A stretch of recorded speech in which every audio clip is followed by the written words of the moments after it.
सभी साधक मित्रों को माँ अक्षरा का प्रेम प्रणाम।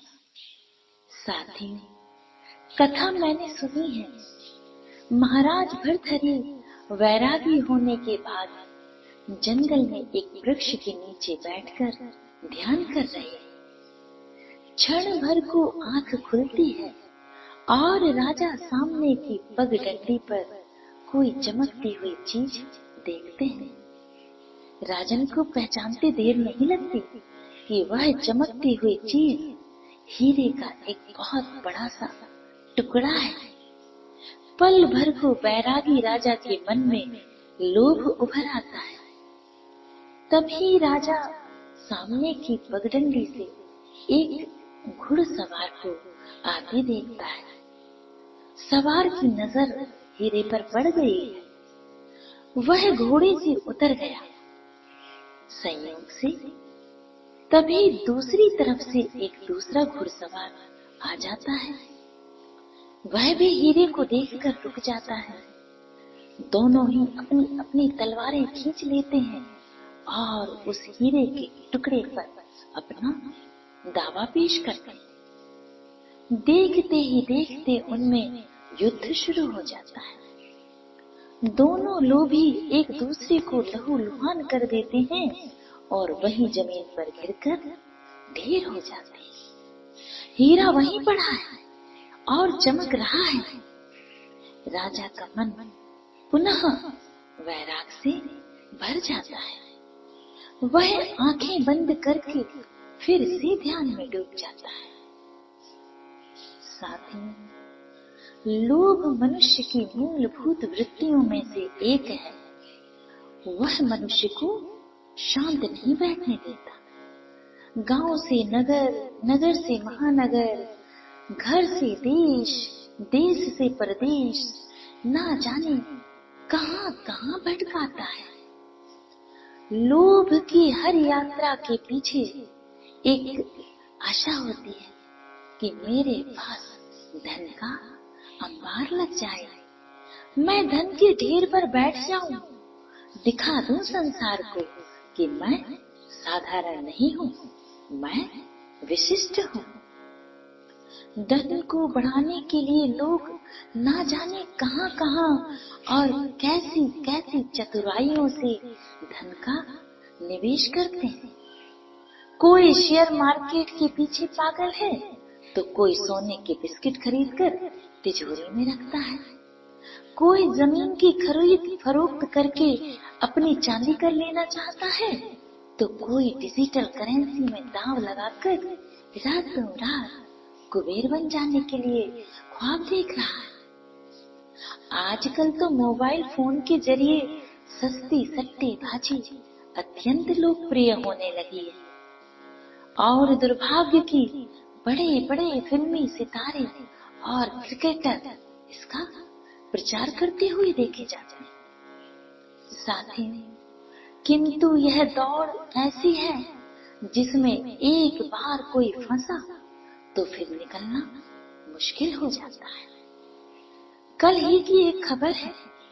एक प्रोफेशनल सट्टेबाजी ने अपने 30 लाख गंवा दिए और फिर आत्महत्या कर ली। जरूर इस मनुष्य ने धन को जीवन से भी अधिक मूल्यवान समझ लिया होगा और यही दृष्टिकोण आज अधिकांश मनुष्यों का है। पूरा समाज धन के पीछे इस तरह लालायत है कि जैसे जीवन का अपने आप में कोई मूल्य ही नहीं रह गया। रिश्ते, नाते, दोस्ती और प्यार सब इस लोभ रूपी अग्नि की चपेट में समा गए हैं।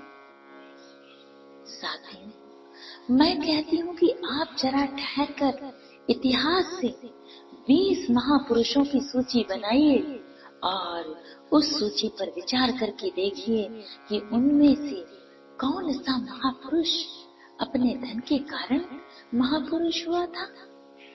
क्या राम धन के कारण अवतार कहलाए? क्या कृष्ण धन के कारण योगेश्वर हुए? क्या सिद्धार्थ गौतम ने धन के कारण निर्वाण जाना था? नानक, कबीर, मीरा महावीर, इनमें से कौन धन के कारण हमारा प्रिय हुआ है? क्या टैगोर के गीत हमें इसलिए भाते हैं कि टैगोर धनवान थे? क्या विवेकानंद ने धन के कारण हमारे हृदयों में स्थान पाया है? नहीं, नहीं मेरे आत्मन, बिल्कुल नहीं। बल्कि बात विपरीत है।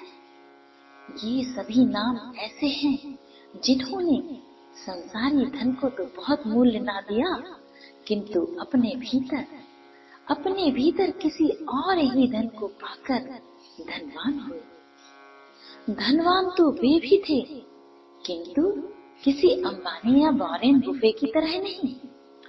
वे कुबेर की कृपा से धनी नहीं हुए थे, बल्कि अपनी आत्मा की संपदा को पाकर माला माल हुए थे। रावण के पास विश्वकर्मा सृजित लंका थी और राम वनवासी थे, किंतु फिर भी राम हमारी आस्था के आलोक बने, क्योंकि उनकी समृद्धि बाहर के स्वर्ण से नहीं, भीतर के कुंदन से थी, आत्मा की उपलब्धि से थी। सिद्धार्थ ने महल छोड़ा, मीरा ने पटरानी का पद त्यागा। किस लिए? जरूर उन्होंने सोने और चांदी से बढ़कर कोई दौलत पाली थी। वह दौलत आत्मा की दौलत थी, जिसके आगे संसार का सब धन फीका पड़ जाता है। साथियों, कबीर ने ठीक ही कहा है, गौधन, गजधन, बारे धन और रतन धन खान, जब आवे संतोष धन, सब धन धुरी समान। किंतु यह संतोष रूपी धन बाहर की संपदा बटोरने से नहीं आता, यह तो किसी और ही विधि से आता है। यह तो आता है अपने स्वभाव की उपलब्धि से, अपनी आत्मा के दर्शन से। यह तो आता है स्वयं के मिल जाने से। एक अमीर ने कहा था, I have everything except myself। मेरे पास सब कुछ है सिवाय मेरे। जब सत्यभामा ने पारिजात वृक्ष की लालच में अपने पति कृष्ण को ही गंवा दिया, तब कृष्ण ने उसे समझाते हुए कहा था कि इस संसार में हमें कुछ भी मुफ्त नहीं मिलता। हम जो भी प्राप्त करते हैं, हमें उसकी कीमत चुकानी पड़ती। कई बार वह कीमत दिखाई नहीं देती।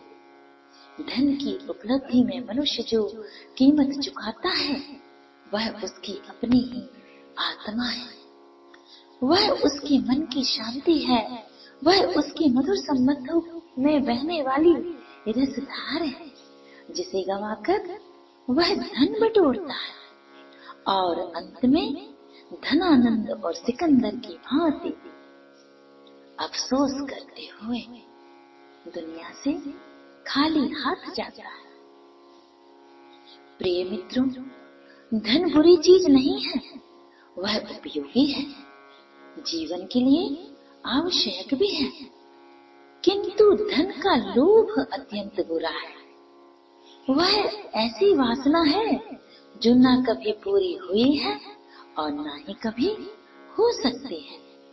सोचिए ना, आखिर गौरी ने शिव को क्यों भरा था? क्यों एक ध्यानी को पति के रूप में पाने की आकांक्षा की थी? क्योंकि उस तपस्वी के पास आत्मा की अपार संपदा थी, जो न कभी क्षय होती है और न ही कभी घटती है। खर्च न छूटे, चोर न लूटे, दिन दिन बढ़त सभायो, पायो जी मैंने राम रतन धन पायो, पायो जी मैंने राम रतन धन पायो। प्रभु से प्रार्थना करूंगी कि आप सभी के भीतर सुंदर विवेक उपजे, जिससे कि आप अपने असली धन को पहचान सकें। हरि ओम नमः शिवाय।